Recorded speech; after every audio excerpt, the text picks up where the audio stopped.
so many of the familiar and most of them lovely faces. My instructions from the director of Lausanne Vision Foundation was to give a short introduction to open, if you like, this first political school. Now, of course, if you want to go into politics, you have to be elected. If you have to be elected, you have to have a good ideology, good program of action, and of course, there's also some additional know-how. You may have all that, but in addition, you have to know actually how to get elected. But then, of course, more importantly, how to act. Now, I have never been elected. I could have been, but for some reason I did not want to. Yet, I actually have been involved in politics in different ways. I'll mention a couple of examples.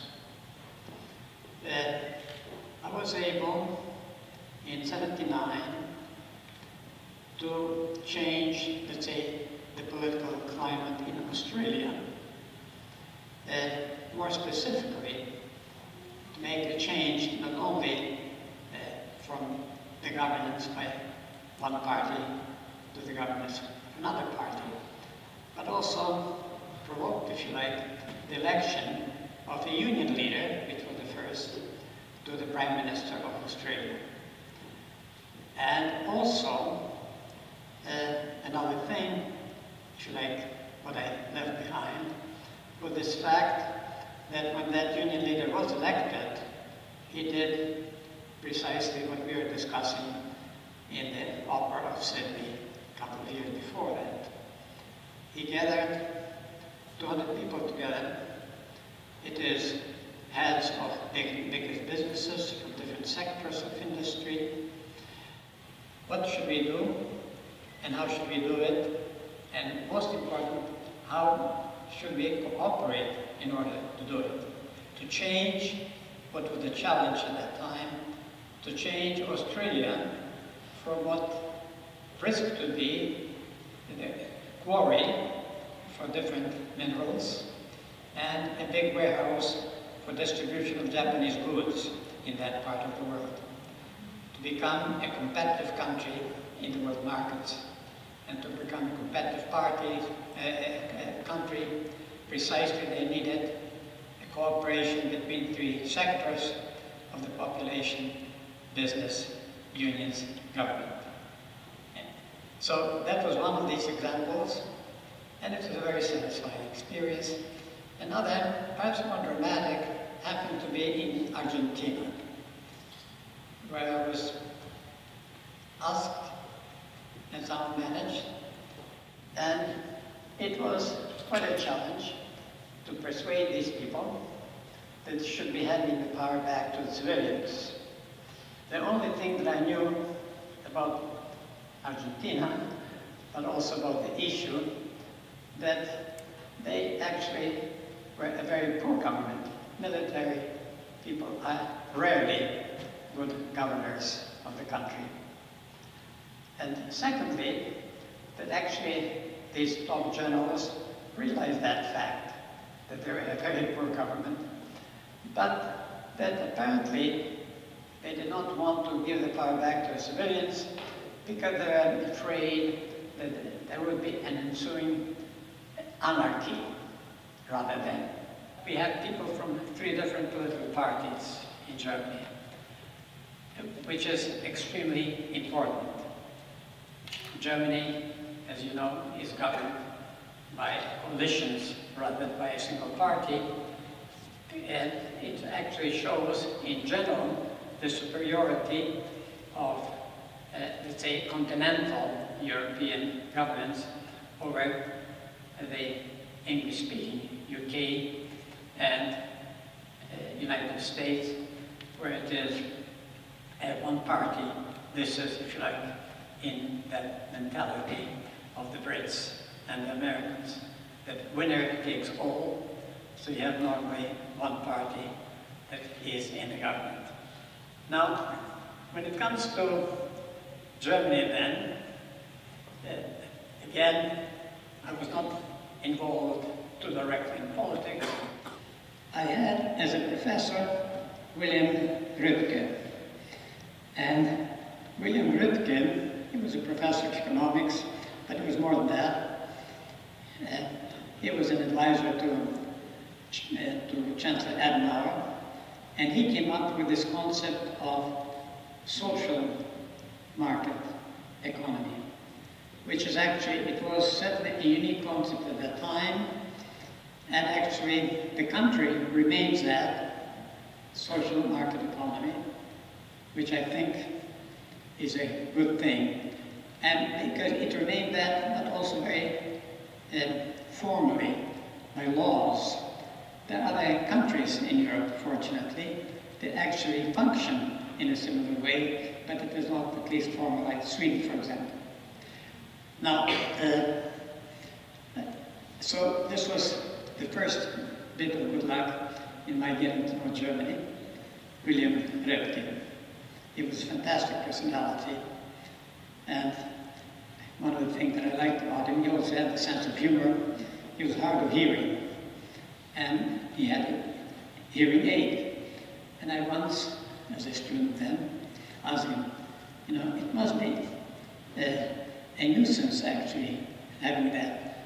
He says, on the contrary, it's a great thing because I often turn it off and it saves me listening to a lot of nonsense. Now, the next German that I met had to be Kurt Biedenkopf. Kurt Biedenkopf ended up as Minister President of Saxony. Well, it was 50 years ago that I met him. We became friends instantly. He happened to have met at the Aspen Institute for Humanist Studies, where I was actually moderating a seminar on philosophy. And somehow we connected immediately and did a lot of things together. A wonderful personality. He was a professor, rector of university, even a Geschäftsführer, I believe, for a short period of Hungary.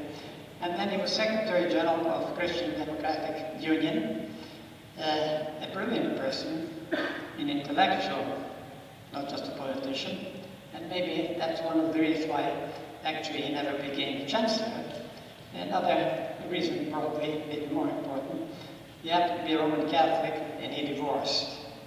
And that kind of put up an impossible barrier for him to become a Chancellor of the country. Now, I learned a lot from him and certainly some insight. I was more interested, let's say, at that time in the economy, in companies, and I knew a lot of top business leaders. But when it comes to the political part of the country's life, it is actually for him that I had a very good view on it. Now, my life continued because I happened to have known also Helmut Schmidt.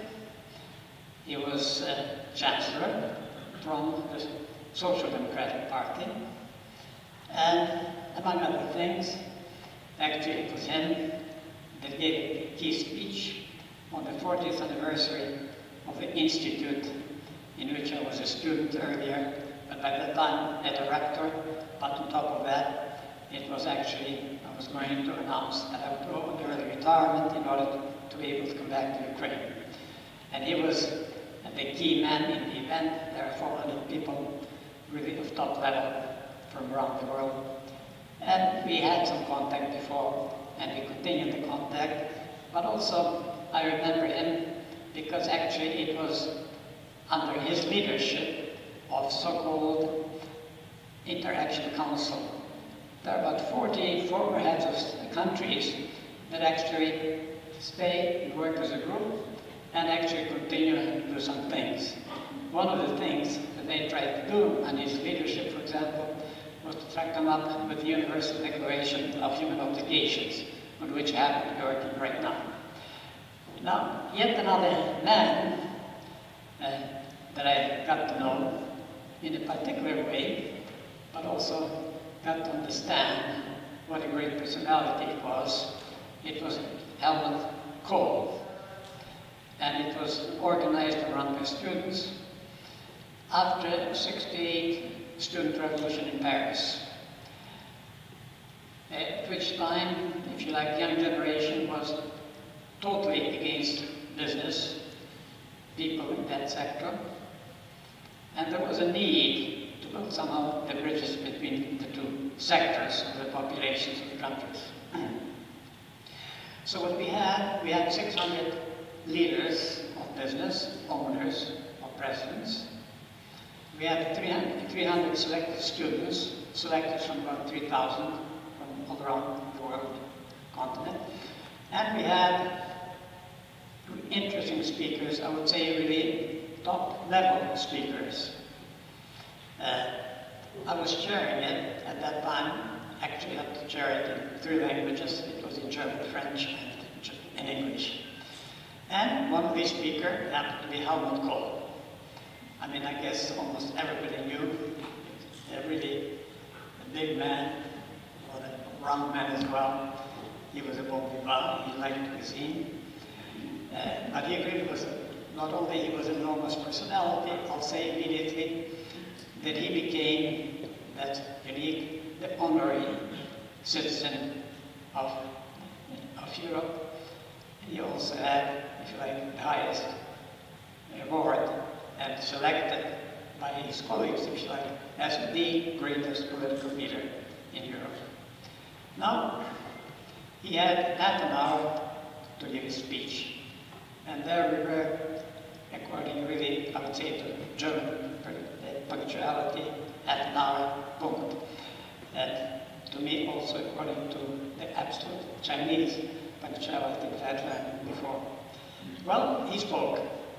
And, you know, he knew how to speak, because he spoke, let's say, spontaneously, not from the nose, from the heart, and from his mind. The priority in our foreign policy is to have the best relations with our eastern neighbors, Poland, Czechoslovakia at that time, this was May '92, and Hungary. It so happened that in the audience there was Václav Klaus, at that time Prime Minister of Czechoslovakia. There was Leszek Balcerowicz, who actually carried out this transformation of the economy from planned through to market economy through the shock therapy. And there happened to be the Minister of Finance of Hungary.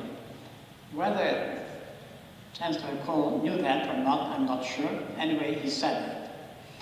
So then he stepped down from a little stage, it was kind of 2 stages, on which I was sitting, my little self, and then he was standing at the podium, enormous, really, man.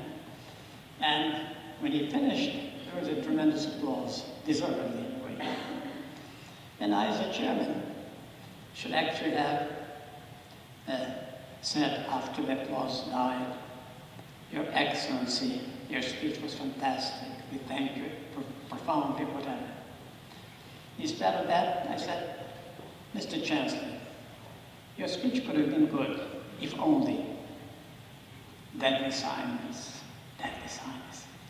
I kept that silence. And then I said, if only you would have added Ukraine to the list of countries you wanted to have the best relationships with. All the people in the audience knew that I was Ukrainian, but they didn't. And they laughed, ha, ha, ha. And he actually was turning left to right, looking like a wounded animal, actually. I was almost sorry for him. Unfortunately, he had to go immediately, not only because half an hour was over, but actually there was a helicopter waiting for him, so he walked out without knowing why people left. However, to show the personality, because I learned actually to deal with these people at the top, like with normal human beings, and those that were really sufficiently strong, self-confident, good, you know, they liked that. Anyway, 2 years after this event, in '94, Helmut Kohl came on a state visit to Ukraine. Now, I happened to be the advisor to President Kravchuk, but also to the chairman of the parliament, Klusch. And I decided actually to be with the chairman of the parliament when Helmut Kohl came into the parliament to pay his visit. So he walks in through one door, and in another door, kind of in the same wall, was the chairman of the parliament and his two deputy chairmen. But and of course Helmut Kohl begins to walk to the chairman, and through the corner of his eyes, he saw me standing there in that corner alone. He changed his direction and ran towards me, shook my hand and said, "Ha, ha, ha." Now, and of course, you know, the chairman of the parliament, the deputies also thought, what kind of excerpt is going on? But I just wanted to stress, yes, he was a great personality, really the greatest, the best leader in Europe. But he was a human being, and the fact, you know, that he was almost insulted in a way, no, he did not touch him. On the contrary, he appreciated the fact that I treated him in the way I did. Well, those that know this book, I will end now with saying that, well, we are really delighted that we have three people here. We have the ambassador, who's the deputy ambassador, and by the way, German ambassador is a fantastic personality, and the deputy has even learned Ukrainian, which is bravo, and thank you. And we have three people from Germany, from three different parties. We have from CDU, Christian Democratic Union, from SPD, Social Democratic Party, and we have from the Party of Greens. And I think the fact that we'll hear from them, and particularly what their ideologies are, how do they actually act, and therefore, in a way, why is there always a coalition government rather than somebody really totally dominating it, I think will be a very, very important lesson for you, our future politicians, but more on the executive side. Thank you very much.